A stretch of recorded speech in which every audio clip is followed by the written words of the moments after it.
Assalamualaikum warahmatullahi wabarakatuh. Alhamdulillahi rabbil alamin, wassalatu wassalamu ala asyrafil anbiya'i wal mursalin wa ala alihi wa sahbihi ajma'in. Rabbi israh li sadri wa yassir li amri wa hlul 'uqdatam min lisani yafqahul qawli.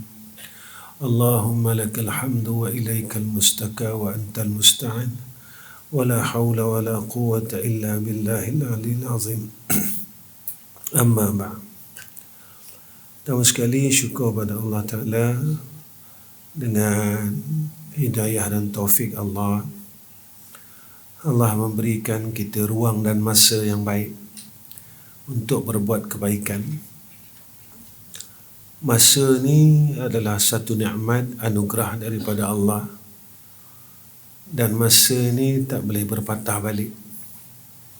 Masa akan terus berjalan.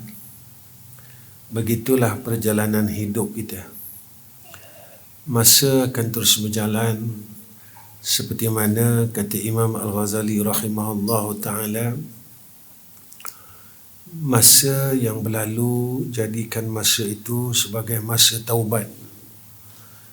Masa semalam, masa yang lepas. Jadikan masa itu sebagai waktu taubah. Sebab kita tidak tahu masa yang berlalu atas diri kita itu kita lakukan perkara yang Allah redha atau Allah tidak redha. Sebab kita bukan insan yang sempurna. Pasti ada kesalahan, pasti ada silap. Maka jadikan masa lalu kita itu sebagai waktu taubat kita. Dan hari ini jadikan waktu kita dipanggil waktu at-ta'ah wal ibadah. Kerana hari ini adalah satu nikmat dan kurnia Allah. Kalau kita tak gunakan untuk berbuat taat dan ibadat, kita tergolong dalam golongan orang yang rugi. Seperti mana yang Allah sebut dalam Quran, wal asri innal insana lafi khusrin. Sebab masa ni dia takkan ada lagi. Dia takkan dapat lagi. Hari ini adalah anugerah daripada Allah. Supaya kita gunakan masa nikmat yang ada pada kita sekarang ini, kita melaksanakan apa yang disebut oleh Allah dalam Al-Quran, wa ma khalaqtul jinna wal insa illa liya'budun. Supaya kita dapat jadi hamba Allah yang menunaikan haknya, sentiasa buat ibadat pada Allah Subhanahu wa ta'ala. Jadi kita sambung kitab kita muka surat yang ke-7. Bismillahirrahmanirrahim. Tiada sah syukur seseorang itu, kata. Mana tak terjadi syukur, kata. Melainkan meninggalkan ia tadbir bagi nafsunya. Kerana orang yang syukur itu tiada berbuat maksiat bagi nikmat Allah. Tiada terjadi syukur, tidak sah syukur selagi ia ikut hawa nafsu dia. Selagi dia ikut tadbir hawa nafsunya, ikhtiar hawa nafsu dia. Sebab orang yang syukur ini, orang yang menggunakan segala nikmat dia tadi buat baik. Bila ketika dia guna nikmat Allah ini, dia buat jahat, buat maksiat, maka orang ni kufur nikmat. Allah kurniakan nikmat umur, tapi kita buat maksiat. Allah kurniakan kepada kita nikmat tubuh badan, anggota yang 7, kita buat maksiat. Maka kita tidak dinamakan orang yang syukur dengan nikmat Allah, sebab kita telah kufur dengan nikmat. Jadi tak terjadi syukur. Seperti mana yang Allah sebut dalam Quran, la in syakartum la azidannakum wa la in kafartum inna azabi lasyadid. Orang yang dapat sifat syukur ini orang yang dia kenal akan anugerah Allah. Ini orang yang boleh melaksanakan syukur. Dia kenal akan anugerah Allah ini tadi. Dan orang yang nak mengenal anugerah Allah, mesti dia kenal Allah. Sebab itu kata ulama, seseorang yang apabila dia ini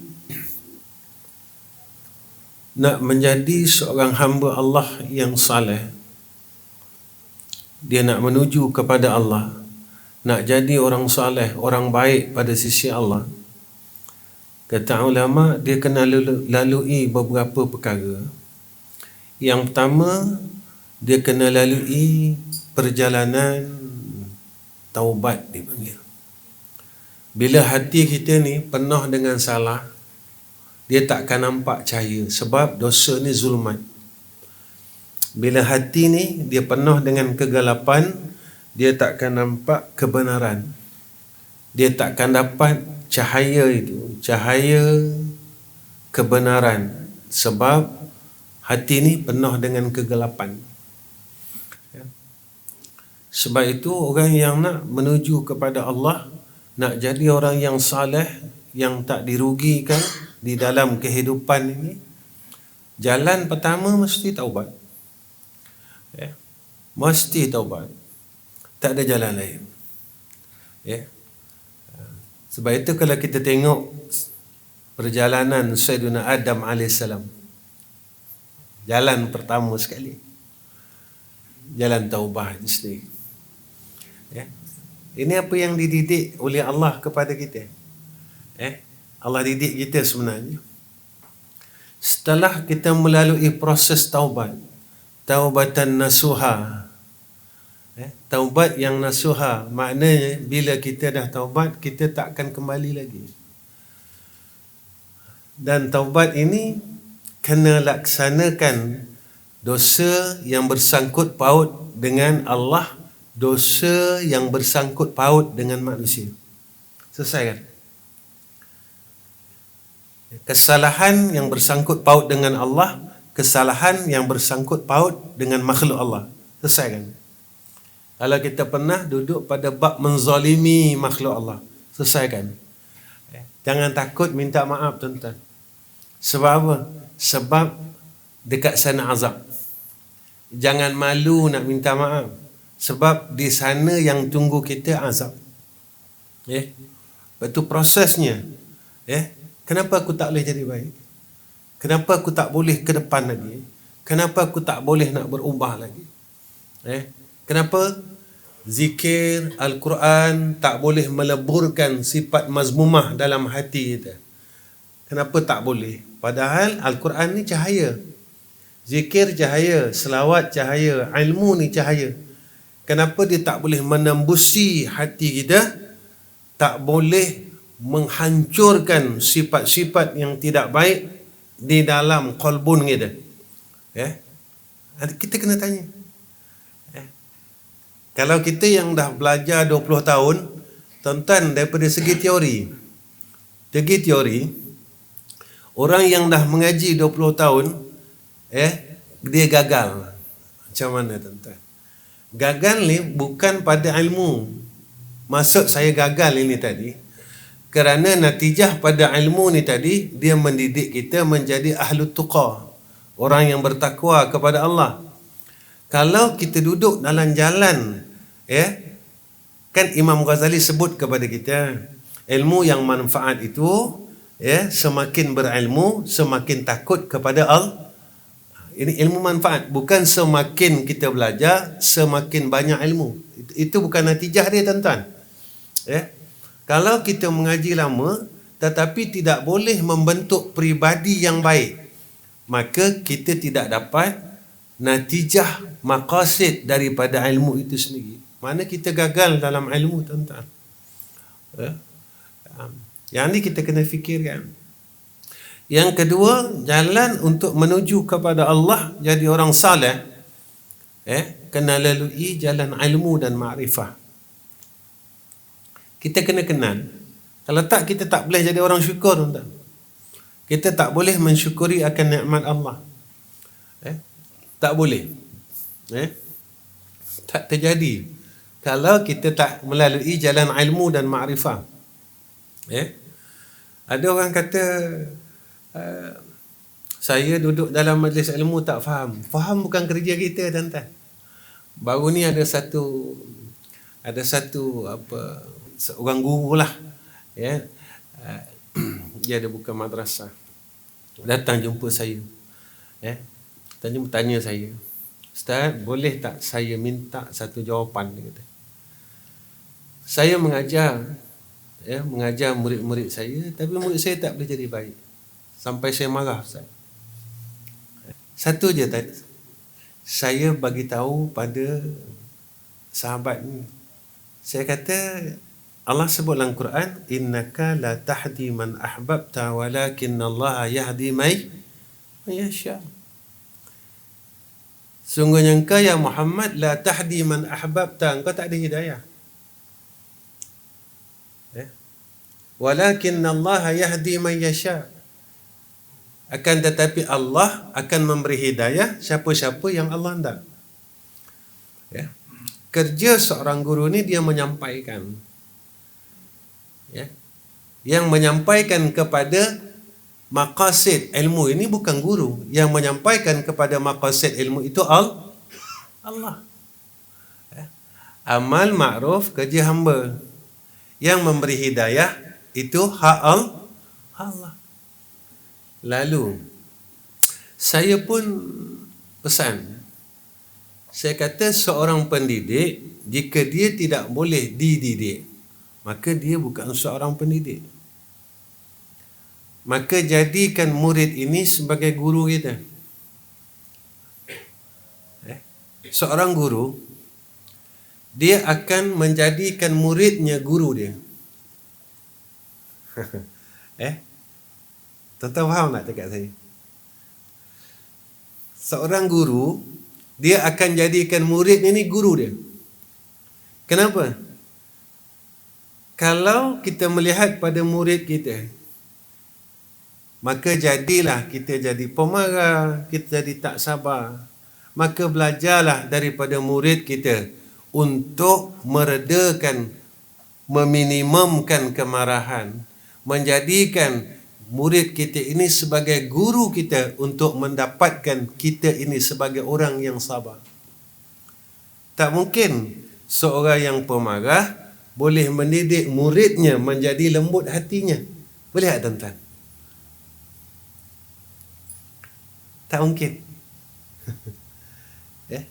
Tak mungkin seorang guru yang tidak sabar boleh melahirkan seorang murid yang sabar. Ini ilmunya, tuan-tuan. Hak Allah tu jangan kita jangan fikir dulu. Ini segi ilmunya. Maka kalau kita nak mendapat seorang murid yang sabar, maka jadilah guru yang sabar. Kalau kita nakkan murid kita yang lembut hatinya, maka jadilah seorang guru yang lembut hatinya. Kalau kita ingin menjadikan murid kita seorang pemurah, maka jadilah seorang guru yang pemurah.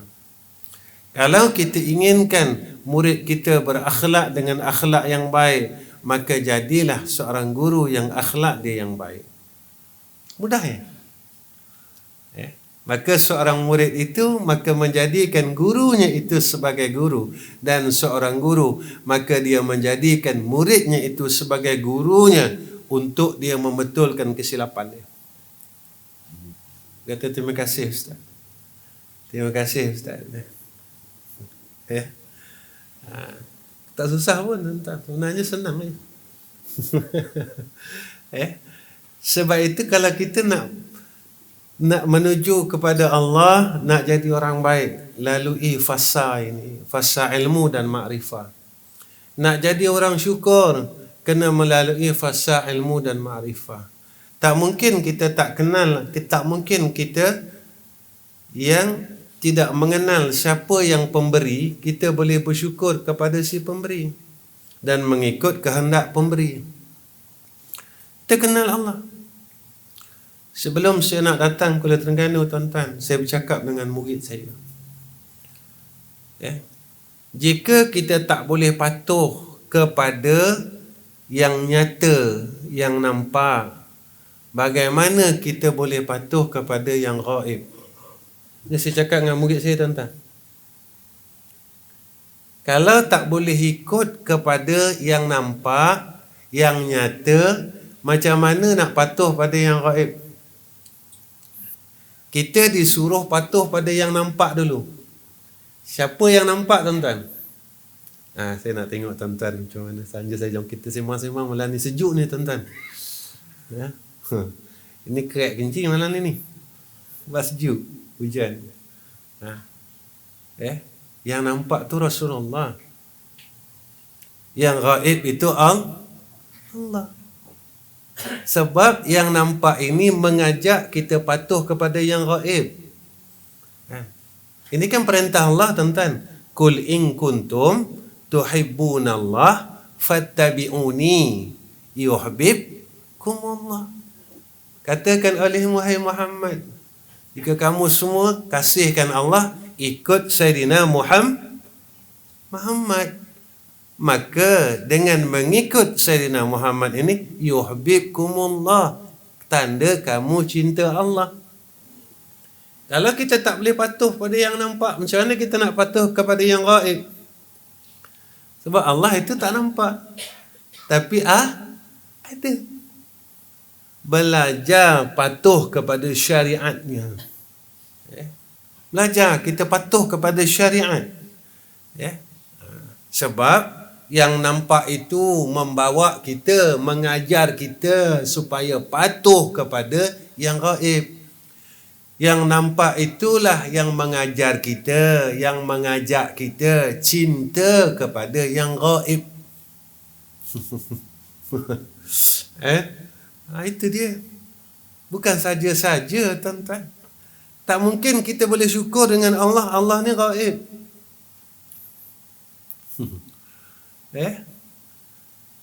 Tak nampak. Sebab itu kita tak nak bersyukur dengan Allah. Kita ikut nafsu kita. Kita boleh ikut perintah nafsu. Tapi pelik, tuan-tuan. Nafsu ni gaib ke nampak? Nafsu duduk dalam kita kan. Tapi dia gaib juga, tak nampak. Duduk dalam. Kita boleh patuh kepada nafsu, tak boleh patuh kepada yang menjadikan nafsu. Yang menjadikan nafsu perintah kita supaya didik nafsu, supaya nafsu ini nafsu yang patuh kepada pemilik nafsu. Siapa pemilik nafsu? Allah. Kan? Ya ayyatuhan nafsul mutmainnah. Maka Allah suruh kita didik daripada amarah kepada mutmainnah. Nafsu yang tenang. Maka kata ulama, apa makna tenang? Tenang kita menerima setiap hukum hakam Allah. Kita dah tak ada memberontak. Tenang kita menerima segala ahkamillah, segala hukum dia tenang. Orang yang tenang ni orang apa, tuan-tuan? Orang redha. Barulah dapat radhiyallahu anhum wa radu anhu, zalika liman khasyiya rabbah. Ini baru diiktiraf sebagai orang alim, diiktiraf sebagai orang saleh oleh Allah Ta'ala. Bukan senang, tuan-tuan. Baik. Kerana orang yang syukur itu tiada berbuat maksiat bagi nikmat Allah, maka setengah daripada nikmatnya, apa setengah nikmatnya? Akal yang ada pada engkau itu. Ini setengah daripada nikmat yang musannif tunjuk kita, akal. Kata Allah bagi kita akal, kita buat apa, tuan-tuan? Allah bagi kita akal, kita buat apa? Kita banyak fikirkan perkara yang kita nak tinggal daripada yang kita nak pergi. Macam kita nak pergi haji, tuan-tuan. Tuan-tuan banyak fikir nak tinggal ke nak pergi? Persiapan tu. Persiapan, tuan-tuan akan beli beg, tuan-tuan akan cari ubat, tuan-tuan akan fikir kalau kat sana sakit macam mana, tuan-tuan beli ubat. Kat sana kalau sejuk macam mana, tuan-tuan beli baju sejuk. Kat sana kalau kita akan dapat, kalau saya susah, saya nak pergi minta tolong kat mana, maka kita tahu kalau musim haji kita akan pergi di tabung haji. Tahu tak tuan-tuan? Kan kita orang buat haji. Kenapa kita tak pernah fikir kalau aku sakit kat sana, apa ubat aku nak cari? Sakit tu kat mana tuan-tuan? Dekat akhirat. Akhirat yang kini kita nak pergi ni, dan dunia ni kita nak tinggal lah. Nak tinggal lah tuan-tuan. Kita dah jauh dengan dunia dah ni. Kita dah mula jauh ni tuan-tuan. Lepas tu bila kita mula jauh dengan dunia ni tadi, kita banyak lupa dengan dunia. Letak barang lupa, letak kunci motor lupa, letak cermin mata lupa. Padahal cermin mata atas kepala ni. Cermin mata letak atas kepala lupa. Letak mana cermin mata ni? Sebab kita dah jauh tinggal dah dunia ni. Makin jauh, makin jauh, makin jauh. Macam kita nak pergi haji, naik kapal terbang, makin jauh kita tinggalkan Malaysia. Tak fikir dah tuan-tuan, dah nak dekat dah dengan tanah haram, dah nak dekat dah. Tak nak tuan-tuan?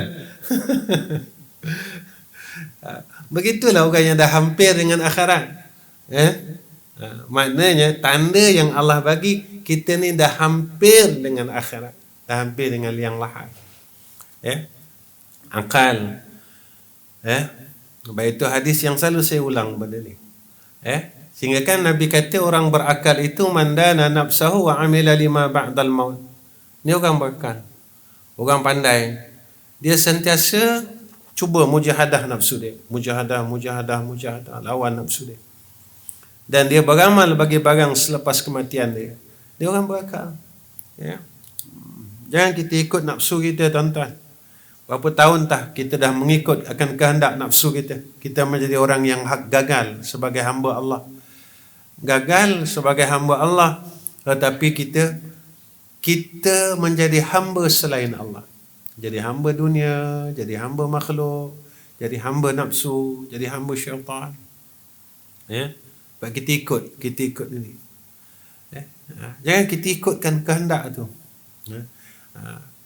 Biar kita dengan dunia menjadi asbab kita dekat dengan Allah.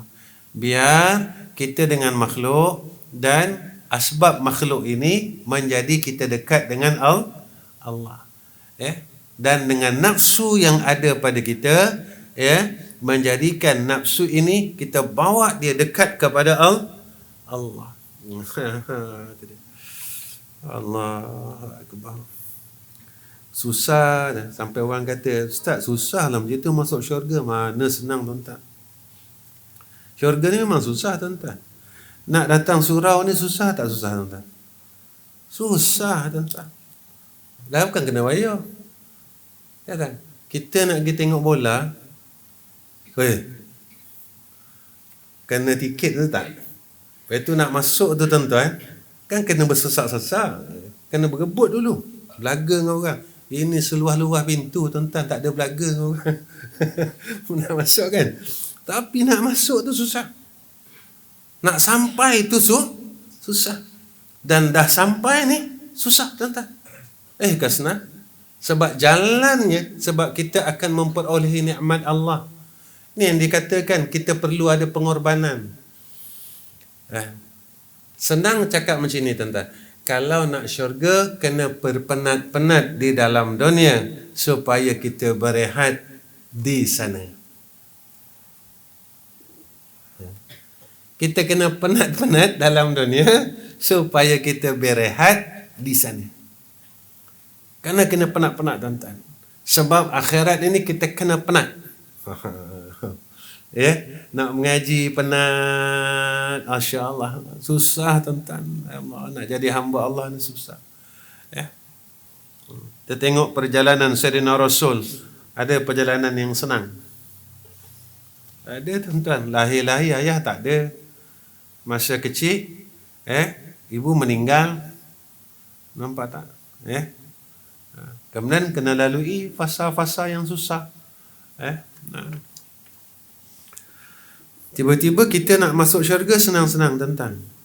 Malam-malam tidur, tak payah bangun. Kemudian masuk syurga. Hari-hari kita baca WhatsApp, Quran tak baca, nak masuk syurga. Senang sangat macam tu tuan-tuan. Semayang sunat tak payah. Bila semayang sunat sikit, kita sakit lutut, betul tak? Kita jalan pergi ke Thailand boleh tuan-tuan. Makan apa? Makan somtam aja.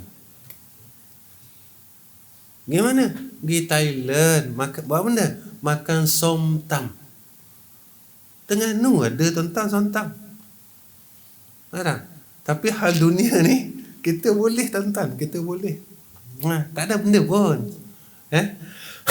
Tak ada benda. Kita sanggup tuan-tuan. Takkan dengan macam gitu kehidupan kita boleh masuk syurga. Cuba kita fikirkan. Bolehkah aku masuk syurga dengan apa yang aku buat sekarang?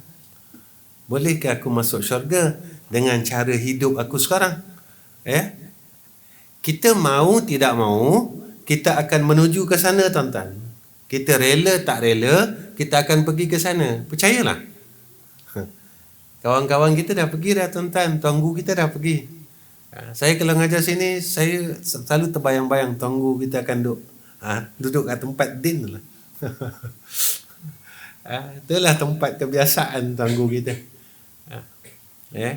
Memang saya terbayang, sorang-sorang dah pergi. Jemaah kita di Padang Midian ni pun sorang-sorang telah tinggalkan kita. Takkan kita tak pergi tuan-tuan?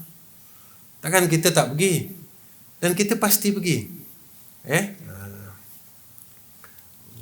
Jadi kita kena muhasabah tuan-tuan, supaya kedatangan kita itu disambut oleh Sayyidina Rasulina Muhammad sallallahu alaihi wasallam, disambut oleh malaikat Allah. Ahlan wa sahlan, salamun alaikum, tibtum fadkhuluha khalidin. Kita nak macam tu tuan-tuan. Ya. Baik. Akal. Jika tiada ada akal itu, membezakan anak Adam dengan sekalian binatang. Kalau akal tak ada, kita sama dengan binatang tuan-tuan. Binatang ada nafsu, tapi dia tak ada akal. Maka Allah bezakan kita dengan binatang adalah dengan akal. Lepas tu kata ulama, kalau seekor binatang mati dan seorang manusia mati, maka bangkai seorang manusia itu lebih busuk daripada bangkai seekor binatang. Kambing mati, kami makan rumput dia tuan-tuan. Kita semua makan dalam perut kita ni. Rumput makan, kambing makan, ayam makan, gandum makan. Semua ada tuan-tuan dalam perut kita. Apa yang tak ada? Baik. Nescaya bersamaan engkau dengan binatang dan batu dan kayu. Sebenarnya tiada tadbir bersamaan binatang dan kayu itu. Binatang, kayu, semua mengikut tadbir Allah. Nampak tak? Mereka ada nafsu, tapi mereka tetap ikut tadbir Allah. Tapi kita ada nafsu, ada akal, kita lari daripada tadbir Allah, kita ikut tadbir nafsu kita sendiri. Jadi jangan sampai ilmu yang ada pada kita, maka dia dikawal oleh nafsu kita. Kita nak ilmu yang ada pada kita dapat membentuk nafsu. Dapat bentuk nafsu kita. Bukan nafsu ini yang kawal ilmu yang ada pada kita. Lalu akal kita ini telah hilang kewarasan. Karena timbang tara tu dah hilang. Apa penimbang dia? Ilmu. Kerana tiada akal padanya. Pada binatang, pada kayu tak ada akal. Dan akal itu melainkan meneleknya ia kepada akhirnya. Ini kerja akal. Akal dia akan fikir bagaimana akhir dia. Apa akhir kita? Akhirat. Ya. Allah bagi kita akal. Baik. Selama kita hidup ni tuan-tuan, anugerah yang Allah beri kepada kita. Jadi asbab anugerah yang Allah bagi kepada kita jadi asbab untuk kita akhir selamat. Itu selalu saya sebut. Ada orang yang dia letakkan asbab pada dia ilmu. Jadikan asbab ilmu menuju kepada akhirat dalam keadaan selamat. Ada orang dia jadikan asbabnya harta. Maka jadikan harta ini menjadi asbab dia selamat dekat akhirat. Anugerah yang kata nikmat. Sebab setiap orang ni Allah bagi lain-lain tuan-tuan. Lain-lain Allah bagi. Tak sama. Ilmu pun Allah bagi lain-lain tuan-tuan, tak sama. Ada orang dia mahir bab ni. Ada orang dia mahir bab ni. Ada orang dia mahir bab ni. Ada orang dia nampak macam ni. Dia macam tu tuan-tuan. Tak sama, bahagian kita tak sama. Tapi jadikan bahagian-bahagian ini menjadi asbab kita dapat masuk syurga Allah. Mudah aja. Tak susahlah dengan Allah tuan-tuan. Senang aja. Dengan Allah ni terlalu senang. Kemarin kot, ni saja kongsi dengan tuan-tuan. Kemarin ada satu orang jumpa saya. Ustaz, saya semayang, saya tak boleh nak sebut sahaja aku semayang fardu zuhur. Macam mana nak buat Ustaz? Sampai dia letakkan kertas kat depan je. Tulis itu, sahaja tak boleh sebut. Dia tak boleh. Baru je. Saya cakap dengan dia senang. Saya kata jangan tinggal semayang. Teruskan semayang. Walaupun tak boleh sebut. Sebab hakikat niat itu dipanggil lintasan. Abang tahu tak abang semayang zuhur tu? Tahu. Semayang zuhur tu tahu tak fardu? Tahu. Selesai tak? Selesai. Tak boleh sebut tak apa. Orang yang kafir, dia masuk Islam. Dia tak boleh sebut Fatihah. Tak boleh baca Fatihah. Ke dia tak payah semayang tuan-tuan? Dia kena semayang. Tapi kata ulama macam mana? Selama dia tak boleh lagi, cukup sekadar dia zikir selama mana surah Al-Fatihah. Jadi nak cerita rahmat Allah ni luas tak tuan-tuan? Luas. Nak cerita yang tu je. Jangan sampai kita tinggal semayang. Sebab kalau kita susah hati, ketika itu tuan-tuan, masuk tak syaitan? Syaitan kata apa? Kau tak boleh sebab dah. Tak sah. Tak payah semayang dia kata. Daripada tak sah, baik tak payah semayang. Nampak syaitan pandai dah? Dan kita lupa tentang keluasan rahmat Allah. Bukan kita tak nak sebut, tapi kita dah lupa tuan-tuan.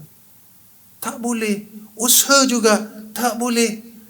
Maka buatlah sekadar mana yang boleh. Nampak tak tuan-tuan? Allah ni sayang kita. Bulan Ramadan, kalau tak boleh puasa sebab sakit, boleh buka tak tuan-tuan? Boleh. Kita ni sebenarnya manja tuan-tuan. Manja. Sampai bulan Ramadan, kita ni sakit, tak boleh puasa, kena makan ubat. Allah kata apa dalam Quran? Bukalah.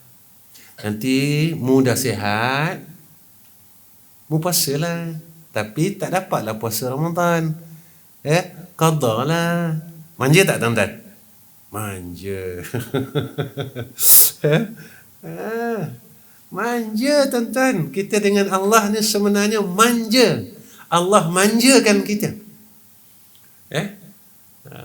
Tapi kita tak melihat perkara itu sebagai satu kasih sayang Allah.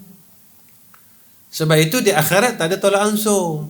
Sebab dalam dunia ni Allah dah manjakan kita. Allah dah sayang kita. Tiba-tiba kita buat jahat juga. Kita degil juga. Kita tak nak jadi orang baik juga.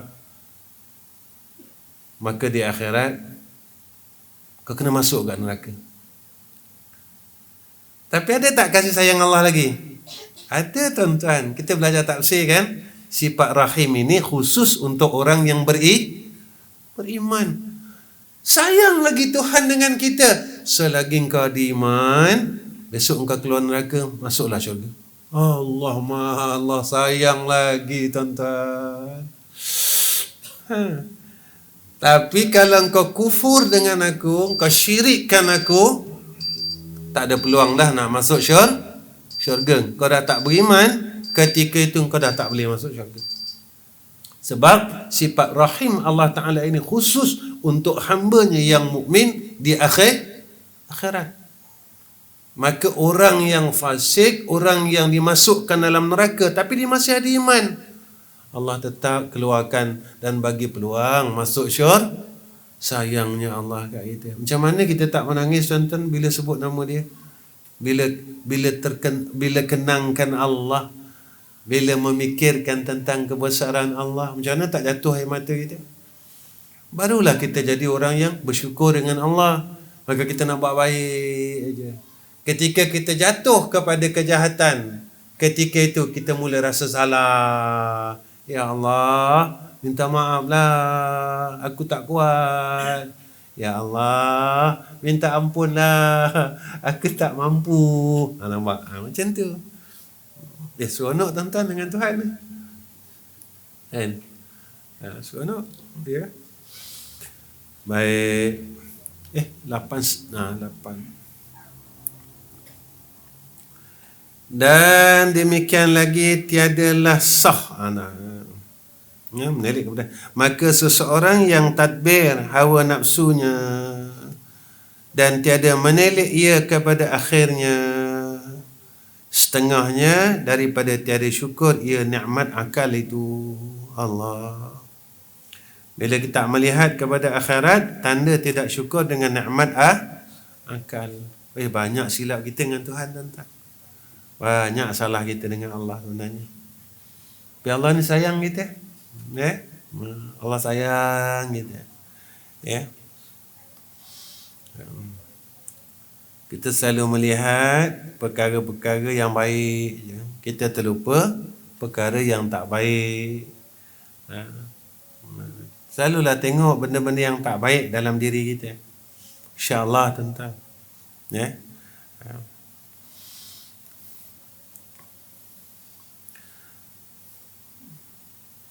Macam kadang-kadang kita tengok anak kita ni tak baik. Jangan kita putus asa tuan-tuan. Tempat dia tetap anak kita. Berdoa terus dengan Allah. Terus doa dengan Allah. Sebab kita tak tahu, mungkin anak yang sekarang ni dia tak baik. Ketika kita tua besok, dia yang jaga kita. Kita tak tahu apa takdir Allah. Kalau tahu senang. Sebab tak tahu. Terus doakan dia. Terus doakan. Jangan kita benci dia. Sebab dia tetap anak kita. Macam tu kat seorang anak, kalau ayah buat salah, jangan benci ayah tu. Sebab dia tetap ayah kita. Doakan dia. Dia tetap ayah kita. Sejahat mana pun ibu kita, dia tetap ibu kita. Dia tetap ibu kita. Dia yang pernah lahirkan kita. Baik. Kita doakan dia. Doakan terus. Mana tahu sebab apa? Sebab Nabi kata doakan orang lain itu, maka doa itu akan kembali kepada orang yang berdoa. Jadi kalau doa kita tak makbul, Nabi bagi jalan. Apa jalan dia? Jalan dia doakan orang.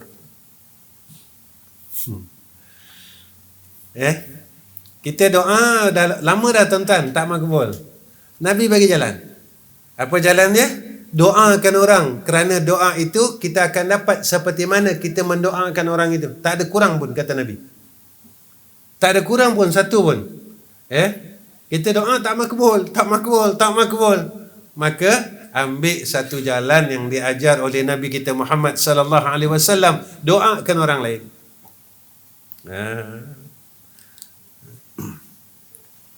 Kita masalah kita tak selesai, doakan orang lain. Ya Allah, selesaikan masalah abang aku. Ya Allah, selesaikan masalah mak dan ayah aku. Ya Allah, selesaikan masalah adik-adik aku.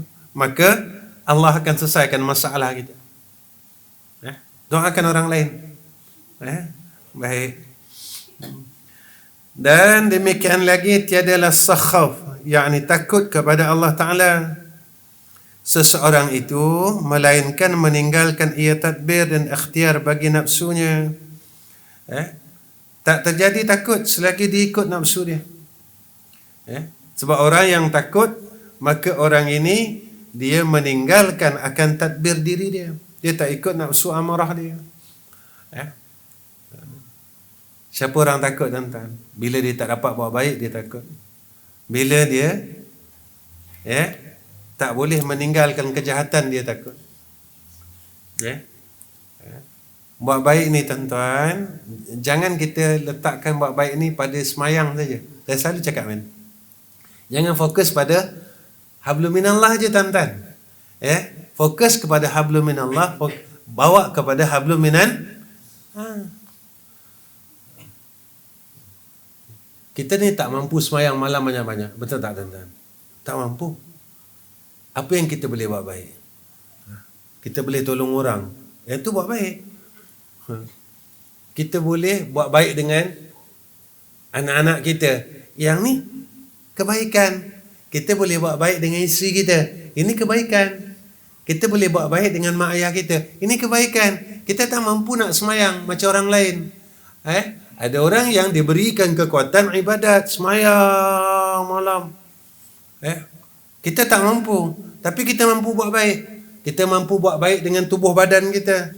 Buat baik, tuan-tuan. Macam mana nak buat baik? Nabi pesan kat kita, ada duri dekat tengah jalan, berhenti ambil. Itu pun kebaikan. Ada orang dia mampu dengan harta dia.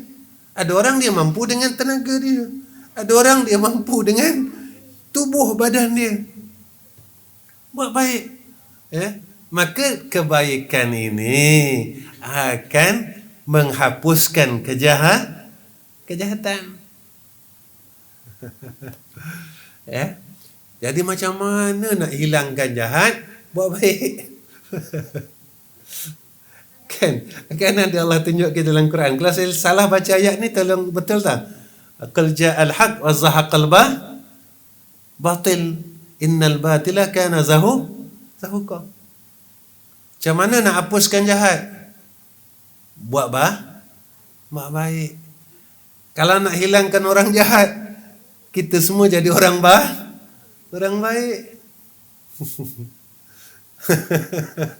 Ada tak? Karena nak hilangkan kejahatan diri, perbanyakkan buat baik. Banyakkan buat baik.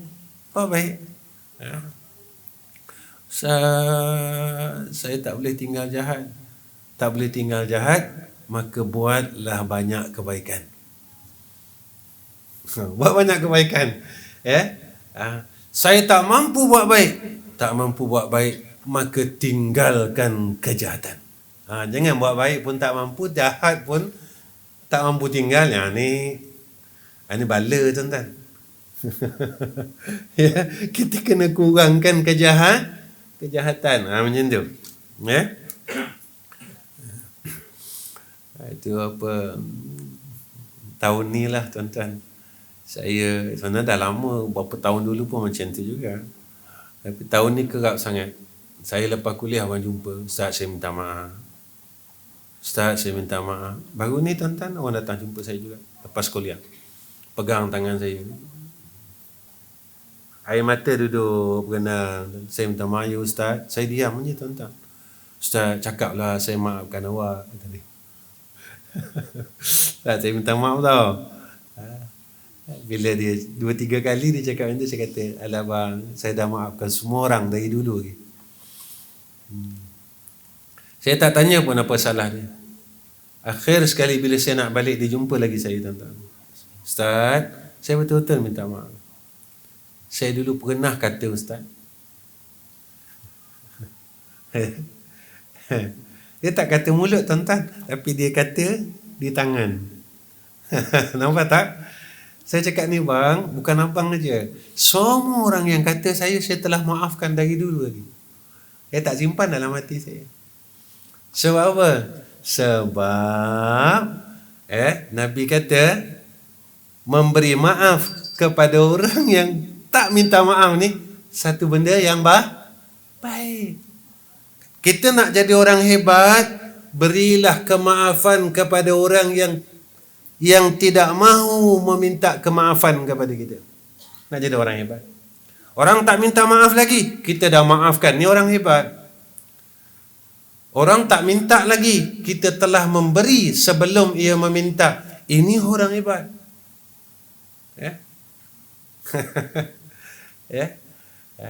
Orang kerja dengan kita tuan-tuan, peluh dia tak kering lagi, tapi kita dah berikan gaji sebelum peluhnya kering. Maksudnya apa?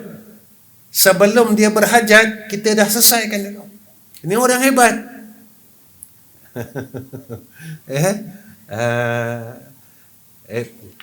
Kita tak, saya tak maafkan sampai akhirat. Aduh, tuan-tuan, kalau kita cakap saya tak maafkan sampai akhirat, ada tak orang lain akan cakap macam tu dengan kita? Ke kita tak pernah buat salah langsung macam Nabi Muhammad? Orang lain pun dia tak akan maafkan kita sampai akhirat, tuan-tuan.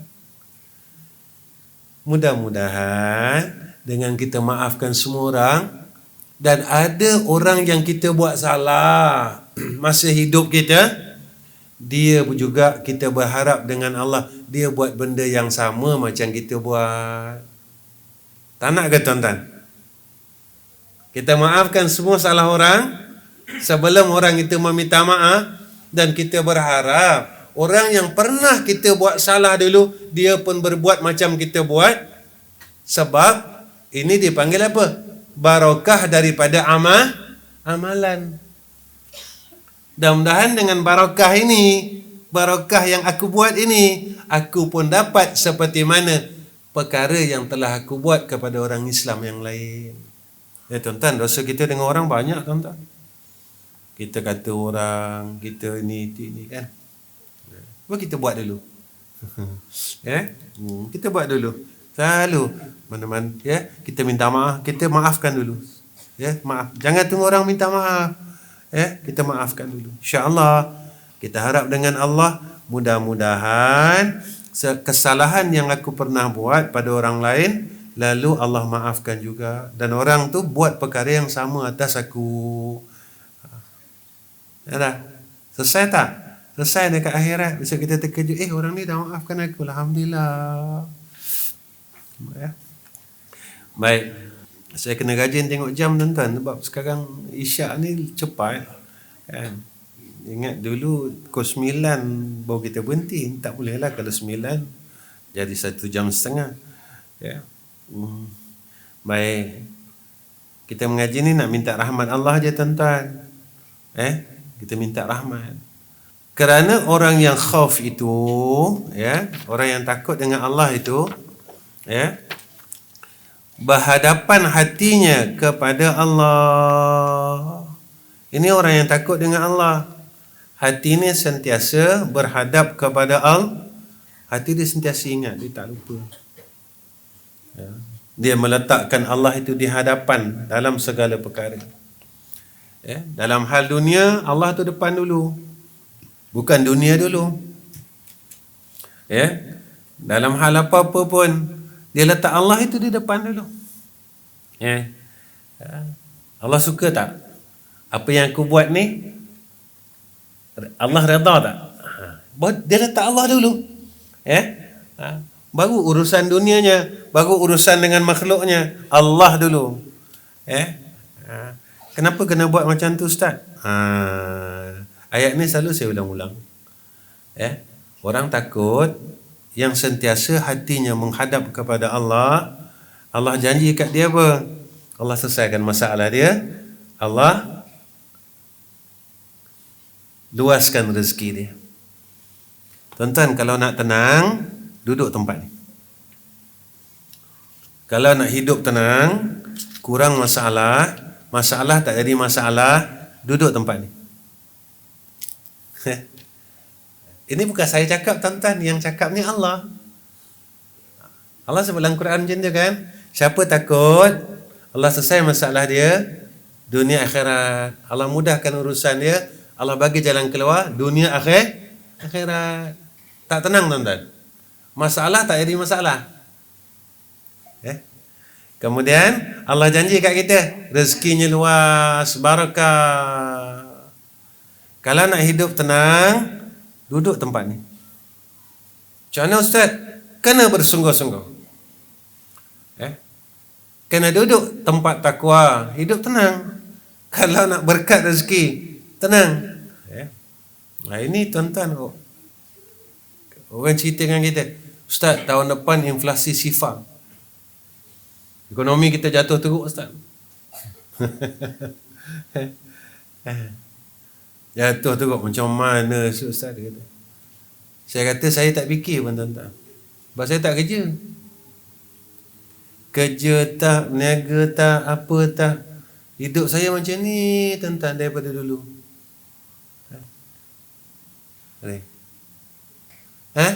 Orang berniaga susah hati, orang tu susah hati. Benda tak jadi lagi, betul tak? Ni jangan main-main. Ada tak jalan penyelesaian dia? Ada tak? Ada kan jalan penyelesaian dia? Apa dia jalan penyelesaian, tuan-tuan? Takwa. Tuan-tuan balik ni buka Al-Quran surah Asy-Syu'ara ayat 78. Allah kata apa? Aku jadikan kau daripada tak ada kepada ada. Bila kau lapar, Allah bagi makan kan. Bila kau sakit, yang sembuhkan Allah pujuk kita, tuan-tuan. Pujuk kita. Allah pujuk kita. Baca surah Asy-Syu'ara. Saya baca ayat tu, tuan-tuan, menitik air mata saya. Jatuh air mata saya, tuan-tuan. Saya baca ayat tu, nangis saya. Tersesak saya nangis. Dia cakap dengan diri saya, baiknya Allah. Baiknya Allah. Baiknya Allah. Sampai saya cakap dengan diri saya. Tersesak saya, tuan-tuan, nangis. Baca ayat tu. Jadi nak selesai masalah, takwa. Nak barakah rezeki, nak barakah takwa. Apa takwa? Kalau kita tinggal benda baik, kita mula rasa takut. Bila kita berbuat kejahatan, kita mula takut, tuan-tuan. Bukan tinggalkan kejahatan takut, buat jahat takut. Rasa takut. Dapat tak rasa takut ni, tuan-tuan? Bila kita kata orang rasa takut, bila kita maki orang rasa takut, bila kita rasa sombong takut, bila rasa ujub takut. Dapat tak yang tu? Kalau tak dapat, berusaha, tuan-tuan. Berusaha. Bila kita bergaduh adik-beradik takut. Kalau tak dapat lagi, tuan-tuan, berusaha untuk jadi orang yang takutkan Allah. Orang yang takutkan Allah, hatinya sentiasa berhadap kepada Allah. Dia takkan lupa Allah. Allah sebutkan, orang yang ingat Allah, hatinya tenang. Kalau kau ingat aku ingat engkau. Seronoknya macam tu, tuan-tuan. Allah sentiasa ingat kita. Allah sentiasa pandang kita. Jadi macam mana orang yang sentiasa dipandang Allah boleh susah, tuan-tuan? Hatinya boleh susah, hidupnya boleh susah. Sebab sentiasa dalam pandangan rahmat Allah. Seronoklah. Baik. Jadi orang yang takut tu, kata musannif, orang yang hatinya hadap kepada Allah dan istarah kepada tadbir dan ikhtiar Allah Ta'ala baginya dengan sempurna. Diserah semua dengan Allah Ta'ala. Dia tak ikut pun nafsu dia. Dia tak ikut pun kehendak dirinya. Dia mengikut kehendak Allah dalam apa semua amalan. Kalau aku buat ni pada Allah, setuju tak? Jadi nak melihat pada Allah setuju tak setuju, melihat kepada syarak. Melihat pada syariat. Agamanya Kena tak? Oh, agama tak kena. Maknanya Allah tak redha. Senang tak? Senang. Maka betapa sahau seseorang yang penuh pada hatinya tadbir dan ikhtiar pada dunia. Macam mana orang yang takut kepada Allah tapi hatinya masih terikat dengan dunia ni tadi. Hati dia terikat. Janganlah hati kita terikat sangat. Selalu kan saya sebut dalam diri kita. Saya sebut, nasihatkan diri saya. Dunia tak salah. Jangan sampai dunia ini mengheret kita kepada neraka orang bergaduh sekarang pasal dunia, tuan-tuan. Pasal tanah. Tak? Pasal harta. Padahal tak ada apa pun, tuan-tuan. Jadi asbab tanah ni kita jadi putus saudara. Asbab tanah je pun, tuan-tuan. Saya pesan dengan keluarga saya, tuan-tuan, menantu saya, adik-adik ipar saya. Mereka dah lalu benda ni. Isu dia tak ada isu apa, tuan-tuan. Faraid tak betul je. Maka saya kata apa? Lepaskan. Sebab Allah akan ganti tanah-tanah kalian di jannah Allah. Saya kata pilihlah.